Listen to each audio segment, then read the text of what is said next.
Welcome to the Crocodile School podcast with Hylke Faber, transformational coach and founder of Growth Leaders Network, an award-winning author of Taming Your Crocodiles, and Carson Heady, best-selling author of Salesman on Fire and sales director at Microsoft, as they explore together how we stay connected to and lead from our best selves.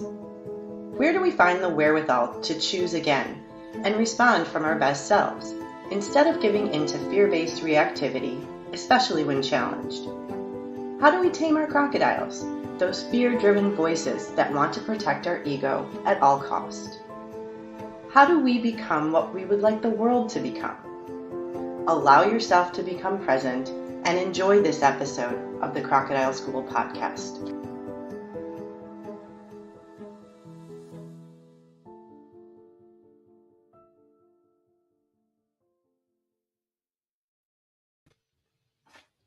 Hello there, and welcome to this episode of the Crocodile School podcast.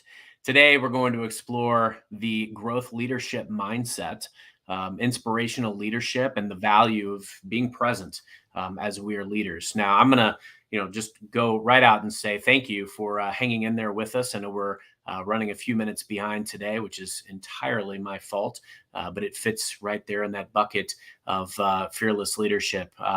Being very present in this. I'm eager to take this time today with my friend, Hylke Faber. Hylke, how are you today? I'm really well, and I'm so tickled and honored that we're starting a podcast about taming your crocodiles and a growth leadership mindset, which is really about seeing every challenge as an opportunity to learn 10 minutes late. So that's where my Dutch on-time mind ego, a great joy to dance with. So thank you for that. You know what I find funny, and I've shared this with a few people. Pre-pandemic, I was the most punctual person on ever. It was always instilled in me, by my parents. We were always 5 to 10 minutes early for literally everything. Actually, they're more like 15 to 20 minutes early for everything. And I feel like in the pandemic and after, it's been an interesting scenario by which a lot of our time is gobbled up. And so I think it's important that we take this intentional time, for reflection and to really sit in not only, where we are and what's important, but also really attune to our surroundings and how we can, optimize ourselves and who we bring to the table. So really eager to dive in. We've got some really interesting topics today, but I always like to go back to the text. This is episode 4. We're doing chapter 3 because we started with the introduction of Taming Your Crocodiles. And if you've been with us before, I always like to kind of highlight one of my favorite passages from the text and then dive into some questions for my friend Hylke here. So my favorite quote actually out of this chapter is this, and it's: excellence without presence can lead to perfectionism and restlessness. And this resonates with me a great deal because I've always strived for doing the absolute best work that I can, which there's nothing wrong with. But at the same time, achievement doesn't necessarily lead to fulfillment.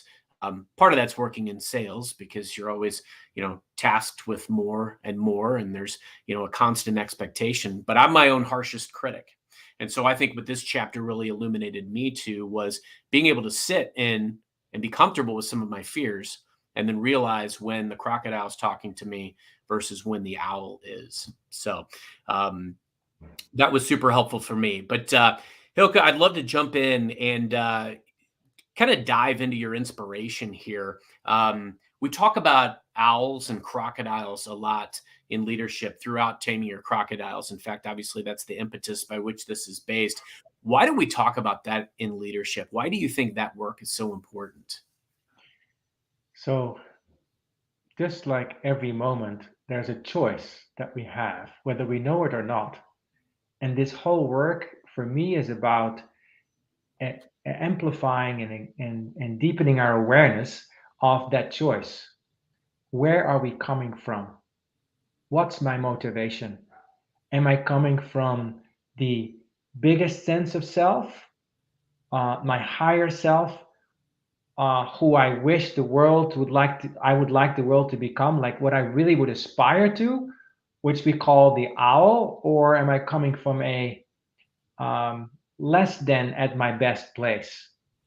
You know, that may, now we understand as we've looked at ourselves a little bit, that often has something to do with my ego, my sense of identity, the self-image I have. And the sentence you just quoted about perfection, there's a rigidity to it. Like I notice that when I'm rigid, when I'm not at my best as a leader, as a human being, it has an impact on myself. Like I physically start to close off to the flow of inspiration. I become rigid, almost like a little less than fully human, more like robotic, less dimensional. And when I allow myself to take a breath and choose again, tame that fear-based contraction and choose again, then I'm allowing for greater wisdom, greater ease in myself, and also greater empathy and understanding, and likely greater effectiveness and better thinking. Well, that is the impetus for this work, to keep repeating to ourselves that question: who do I choose to be now? And the sub question that we practice with here, just to keep it light and also to keep out of judgment, is, hey, who's talking right now? Is it my owl or is it my crocodile? As you describe that, I even think about, just even in my own life, how I've kind of, there's ebbs and flows. I think sometimes, and it's not a bad thing, it's not a bad attribute to have, but I think sometimes we do try to shut off, to stay laser focused on whatever milestone we've got to hit, whatever process we're trying to follow. And then other times, we try to do everything we can to incorporate the personable elements. And I think what this does is help you find a solid balance of both, because that's where I think a lot of us lose sight of our best selves, is we lack the balance, between being able to be diligent and rigorous to discipline. But on the flip side of that, being as personable and as in touch with ourselves and our true nature and true motives as we possibly can. It was, I believe, in the field work for one of the prior chapters, it might have been chapter 1, where you really got me thinking about some of these inspirational leaders, thinking about, who are some of these great leaders that we look toward, and what is it that we maybe identify in them, that we are drawn to. And I think it was even the statement that you made in the book was, really about, if you're able to identify some of those things, then clearly you have some of those attributes within yourself. So we want to kind of fan the flames of those things. Franklin Delano Roosevelt, so FDR, he's one of the leaders that you highlight frequently throughout this chapter. And I've always been fascinated with the presidents in general. I read all their biographies and autobiographies as a kid. I even won a President B, if you've ever heard of that, which those are probably not around anymore in 4th grade, because it was just naming just little factoids about all the presidents. But I remember reading FDR's biography, and talk about living in an unprecedented time. He was tasked with almost impossible decisions that had to be made. How does FDR, and why does FDR inspire you? How does he inspire you to consciously choose mindset in the face of all this adversity? Yeah. So as we go into this, as people are listening, I invite everyone to think about, as a thought experiment, of a challenge that you're facing right now. Doesn't have to be a big one. It can be a big one, can be a small one, but whatever is on the table right now, whatever that challenge is, right? For it can be like, I am super busy, I have quote unquote too much to do, or somebody's not doing what I need them to do, or I made a mistake. Oh my goodness, I don't know what to do with that, or I'm not sure about hitting my targets, or I have a difficult meeting, whatever it is. Yeah, think about that. And so from that perspective, think about this person that you admire, which in my case includes FDR, right? So a challenge that I'm facing is that before year end, I have a gazillion things to do that I all love to do. And I have this 3 a.m. wake up on Monday morning where I'm like, uh-oh, how is this going to happen? How is this going to happen? And I don't feel at my best. It's like in that moment, you may notice that our mind creates an image, and the image is not so good. It's a problem, and a problem that I have to fix or like run away from, or I'm hopeless to, or whatever. I become rigid in the face of that image, right? So I like to think about people I admire to replace that image or to oxygenate that image with something that's a bit more life-giving than the gobbledygook that my nervous system, usually coming from my ego, is coming up with, right? In comes FDR. So why do I admire FDR? There was one vignette from his story that I've learned that I just love, and I want to share it with you because it's a vignette that I often think of when I'm in the 3 a.m. gobbledygook and try to pull myself out, right? No one to talk to besides me and my brain, basically, or me and me. So here we go. So FDR became president of the United States in the 1930s, like in the depth of the Great Depression. And just think about that for a second, how terrible and challenging that was. Like tons of people unemployed, tons, 25%, even more. People losing all of their life saving in one fell swoop because banks were falling over. Think about that for a second. Like imagine, like we all know our bank account balances and our assets and stuff, we have that stuff. And like I know the market's not been great this year, but imagine that number went from where X to zero, and there's nothing you can do about it. People being hungry in the street. The previous president, Hoover, basically left the White House saying, well, there's nothing I can do about this. And in comes FDR in 1933. And I remember FDR as this person with this smile on his face, not a cheap smile, but this kind of weathered smile. And he was weathered because he had child polio in his 40s, 50s, couldn't walk, and somehow from his wheelchair found a way to run for president and actually win and take on that task. Talk about weathered smiles. He knew how to smile, find confidence in himself, learning in himself in the face of challenge. So now he's president, March 1933. There's been these runs on the banks, basically people trying to get all their money out, right?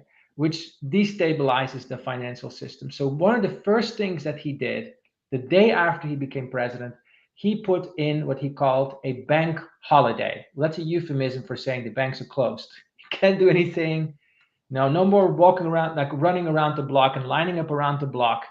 You've got to basically sit tight while we reorganize things and so on. So he did some stuff in the banking system to make it more solvent. Mechanics.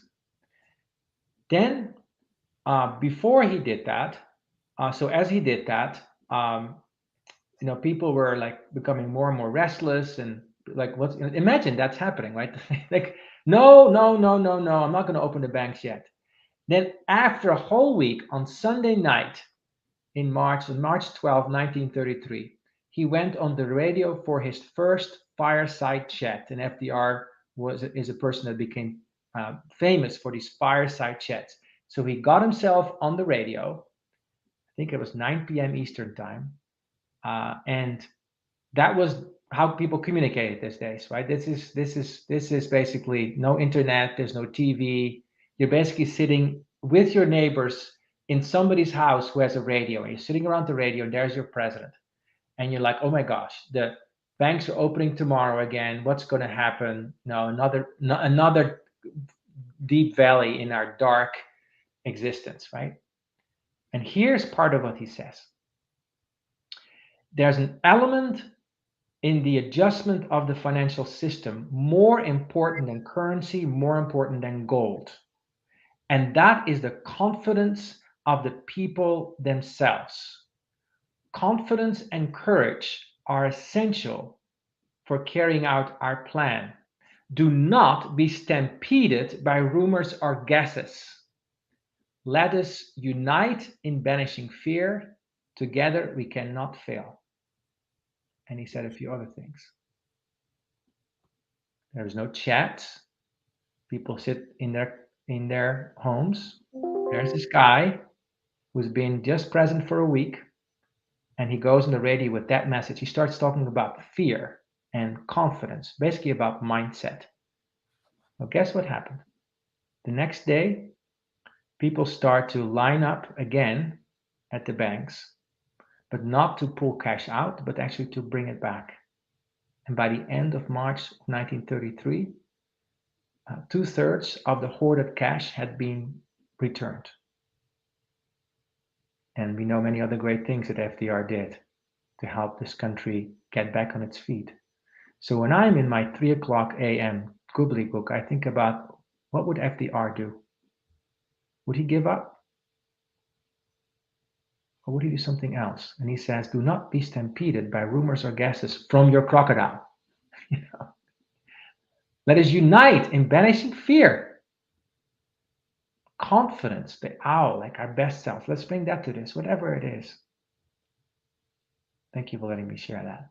Well, now I know the technical term for what a lot of us experience at 3 a.m. It's 3 a.m. gobbledygook. So that was my learning, one of my key learnings for today. I want to go back to the text again for something really important. And Hylke, thank you for sharing that, because I think a lot of us have, leadership mentors, colleague mentors, aspirational mentors that we can almost put in place in these key times of impasse, and look at some of these, new ways that we could lead in those situations. Because I admit, often when I find myself having to shut down or check out emotionally so that I can push through a problem, it's more trying to limit the impact of limiting beliefs, which limiting beliefs are often the crocodiles at full blast, right?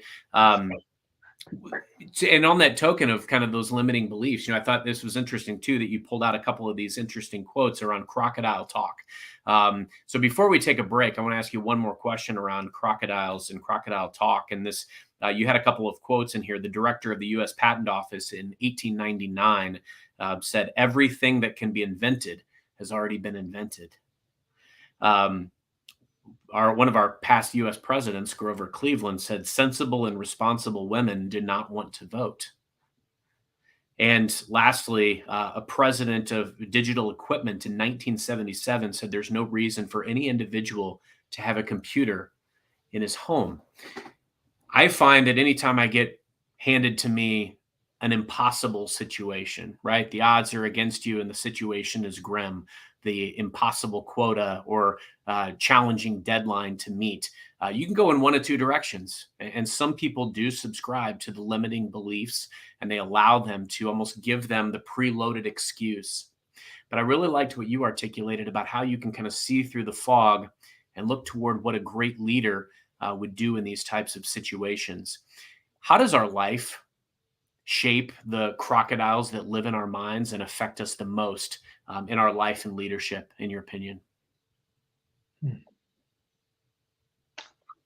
It's a big question before the break, so I'll do a short view on that from my perspective. I think we're being shaped every day, every moment, every minute from the time that we get born, and maybe even before. Right? So all these experiences chisel away at us. All these, think about, we take all these pictures with our phones these days. Our nervous system takes pictures, images, every year, every day, every second, whether we know it or not. We have impressions that we store, and that informs us. So if we grow up in a place where it's safe, where we're loved and cared for, where there's unconditional love, no judgment, we have different impressions when that's not the case. And we start to, and because our nervous system is not bad, what it does with these impressions, it tries to find a response to these impressions, the reactions, right? So we, from the very early age, make some educated guesses of how to best respond to a particular picture, whatever happens. And it happens to be that those challenging pictures, the ones, just like still today, pull most of our attention. So we start to identify with that. So we start to think, well, if I grow up in a place where there was performance pressure, I start to have a very strong reaction that's crocodile that says, I have to be perfect all the time. I have to be better all the time. If I grew up in a place where status and recognition was important, then I'm probably going to have some crocodile belief that's driving me, that is about like I always have to please you or be recognized. And I think a lot of our society actually feeds that right now with all the likes and the followers and this and that. It's like, how many followers do you have, followed by how much money do you have? That kind of, I think, is the sequence these days. So it's like it's becoming aware of the images that we have. Notice that our reptilian brain is not equipped to come up with a wise response in most cases. And saying in most cases because in some cases it's very helpful, right? It helps us to run away from fire if we need to. And then it's a time to say, okay, so that's all the stuff is crocodilian impression. We can choose again. We can choose again. And that's why this is why this choosing it again is so important. It's choosing again, saying, no, I'm not going to give in to the old belief that I formed in response, in reaction to this image of what happened way back when. I'm going to choose I'm going to choose a new response in this moment, not a gobbledygook echo from the past. All right. Great answer. We look around, we're inundated with, to your point, Hylke, these images of what we should want or could have. And I think we're constantly, in some cases, we continue to strive for these things, but all it leaves in us is a sense of lack of fulfillment because there's something more we could or should have, rather than being present and being happy, having peace around what we've achieved, what we've accomplished, where we are, and the excitement about where we're going. Well, where we're going in the immediate is to a very quick break, and then we'll come back for one of my favorite segments of the program where Hylke gives me some one-on-one coaching. So we'll see you soon.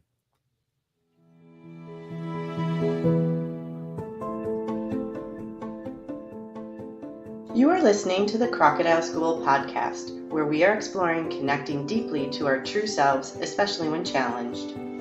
If you would like to learn more about leadership and team connectedness and taming the crocodiles that get in the way of leading from our true selves, please contact Growth Leaders Network on LinkedIn. And now back to the Crocodile School podcast with your hosts, Hylke Faber and Carson V. Heady.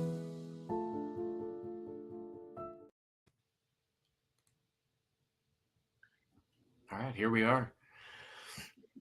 So Carson, before we do the coaching, I just want to highlight something that you just said before the break. And please. By the way, I so appreciate how real you keep it, all the way from your acknowledgement in the beginning, because that's what this is about, right? Staying real with ourselves and saying, how do I respond to this right now? And you starting the podcast today the way you started was really touching to me. And then what you said at the end before the break, like when I give in to my crocodilian reactions, basically colluding with the beliefs that I'm fed, like you should get more, you're never enough, you should please, you should be perfect, I feel unhappy. And that to me is really good news. Because let's say you felt totally happy, right? You would have no clue that there might be another alternative to consider. So even though our nervous system has a reptilian brain, it also has a truth meter that says, no, maybe there's something else here to consider. And so that unhappiness, sadness, frustration, anxiety, as I often see as an invitation to pause and choose again. So with that, let's start with some coaching with you, Carson. So what's a challenge you'd like to talk about today? Yeah, and thank you again for this opportunity. Hylke, you were saying some things earlier about just some of the rigidity that we sometimes experience, or we feel that we have to have a certain outcome or tangible thing that we've chased and gotten. And it's interesting. I think you and I are on very similar journeys where we put things into the world and we make investments in relationships and people. And I'm always very pleasantly surprised as to where these things can go. I never would have imagined being able to have these types of conversations with you 2 years ago when I kind of accidentally became a podcast host. And so it's interesting to me where I can put a lot of these things out into the world, but you reach a point where you have a challenge finding balance. And that's the biggest challenge that I face. My crocodiles are always telling me, there's more you can do here, or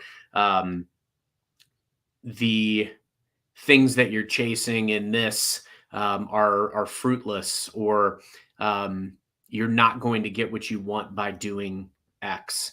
And I think for me, Hylke, the real challenge that I face as a leader, and frankly as a person, as a husband, as a father, is that, am I enough? Am I enough? Am I bringing enough of myself to this situation? I alluded to it at the onset of this conversation that, we get pulled in a lot of different directions. And, I find myself ebbing and flowing between being my true self and then sometimes literally just having to shut down my emotional response so that I can get through a tough moment. It's been a challenging last few years, right? And there's a lot of good challenges. Don't get me wrong; there are good challenges. It's fun to have too much to do in certain cases. It's wonderful. It's a blessing to have a lot of things, a lot of opportunities. But at the same time, learning how to selectively, prioritize and be diligent and put yourself and your family and your primary career first. Those things take some effort and take some work. So I think what I'm struggling with most, and what I'd love to get your help with today, is just how can I be present in these key moments to be my best self for everything that is a top priority for me. I think I know how to be disciplined with my scheduling and how to prioritize a lot of these things, but how can I be present more often? Yeah. Let's just turn that question upside down, which is, what's the crocodile getting out of not being present? Let's just riff on that for a second. Like, think about you being out of balance. What are you getting from being out of balance? Like, how is that Yeah. helping you? Surviving instead of thriving. Yeah. That's really it. Yeah, it's surviving instead of thriving. So there's a sense of, I need to survive, right? So survival, how does that show up practically in terms of how you manage your meetings, your schedules, different competing demands on your being? How does that It show up? literally feels like you're treading water 90% of the time, trying to stay afloat above the flow of activity, the flow of requests and demands.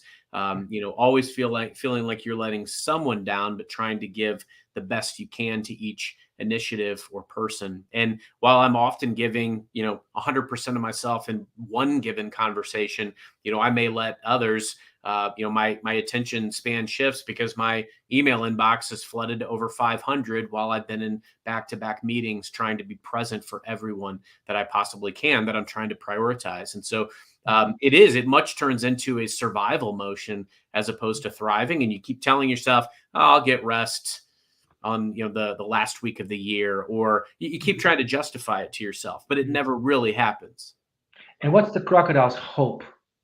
Like, in the perfect world, what would happen? I mean, the hope is that you're able to, be able to fire on all cylinders.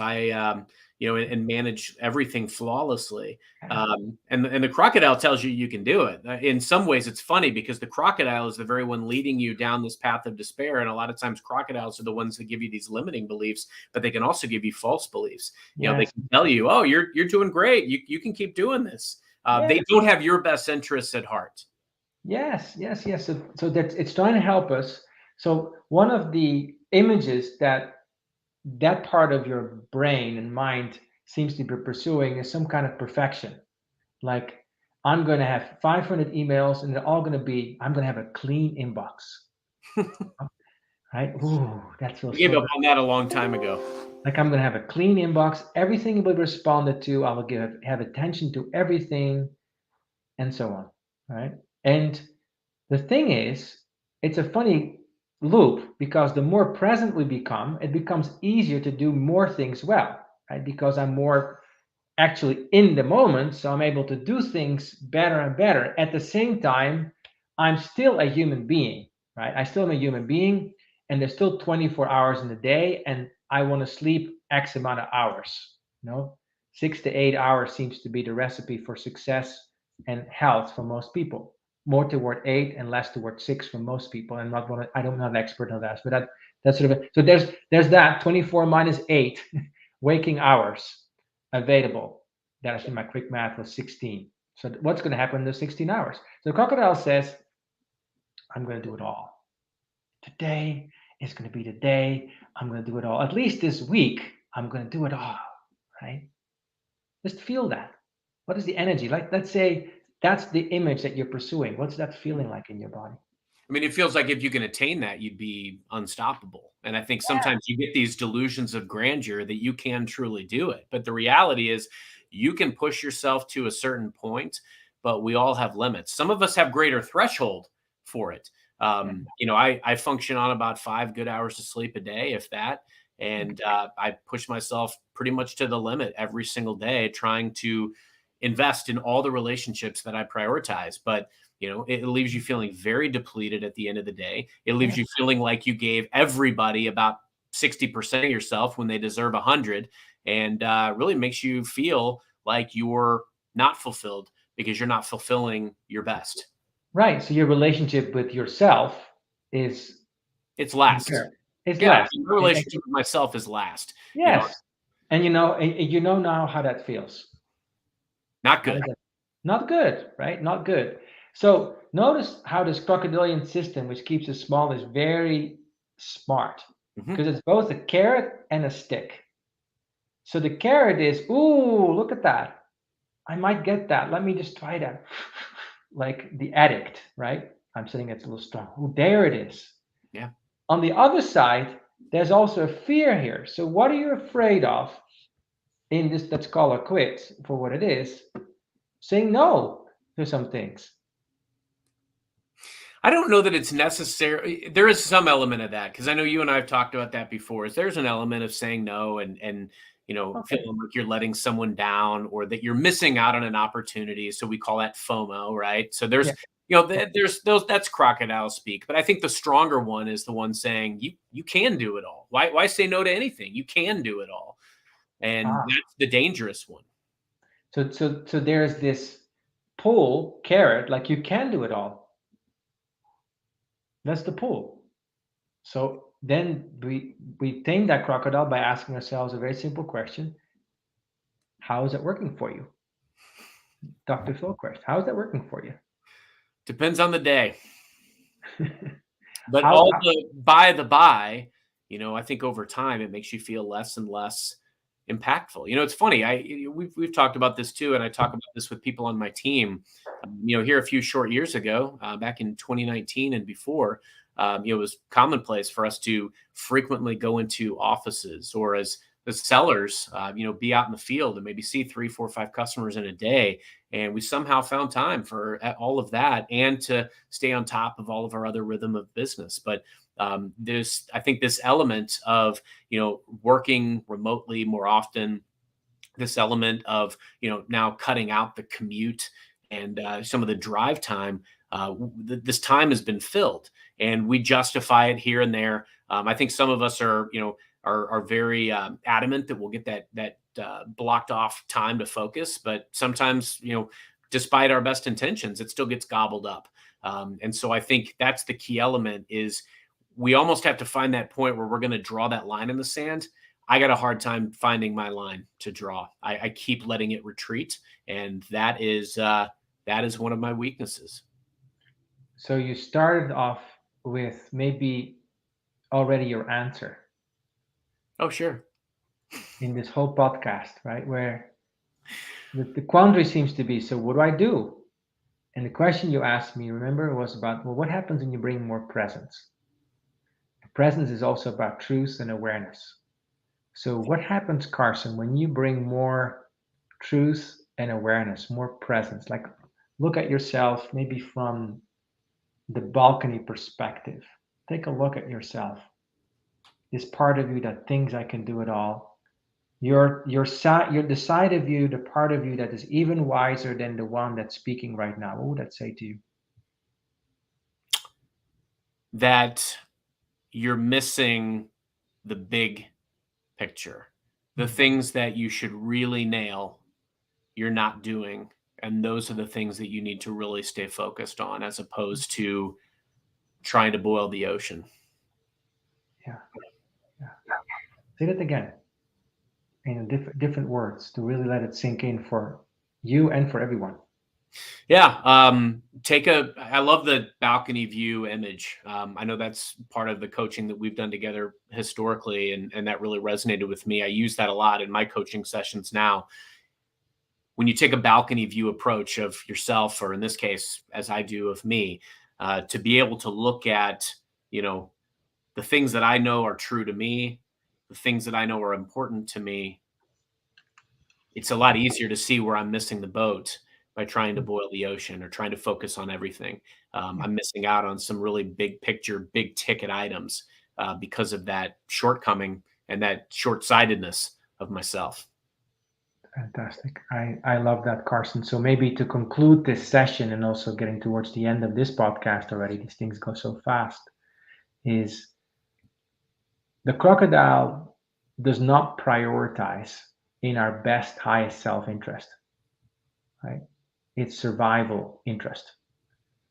When we take a step back, as you're saying, what's truly important to you comes to the surface, but we need to take a step back to allow that simple question, just to take time with it. What is truly important for me right now, today, this week, this month, this year? And how will I give my presence, my attention to that? Couldn't have said it better. Hylke, thank you. Just to share my key takeaway for today, what really resonated with me is to think about and be intentional about thinking about some of these great leaders that we look up to, that we admire for whatever reason. And it doesn't have to be a holistic admiration. There are traits, there are characteristics that we admire about these people. And that's good because that means that some of that trait or characteristic resides in us. And these are things that there are things that we can do to fan the flame. I loved your idea of kind of putting that leader, or what we think about that leader, into the predicaments that we face on a day-to-day basis as we try to tame our crocodiles. So with that, I'll just say, thank you everyone for joining the Crocodile School podcast today. Today, we talked about growth, leadership, mindset, and making that conscious decision. Next time, we're going to dive into chapter 4 from Taming Your Crocodiles. So can't wait to do that with you. So please do join us the next time on the Crocodile School podcast. Thank you again, Hylke, for your time. And thanks for joining Hylke and me today. We'll see you next time.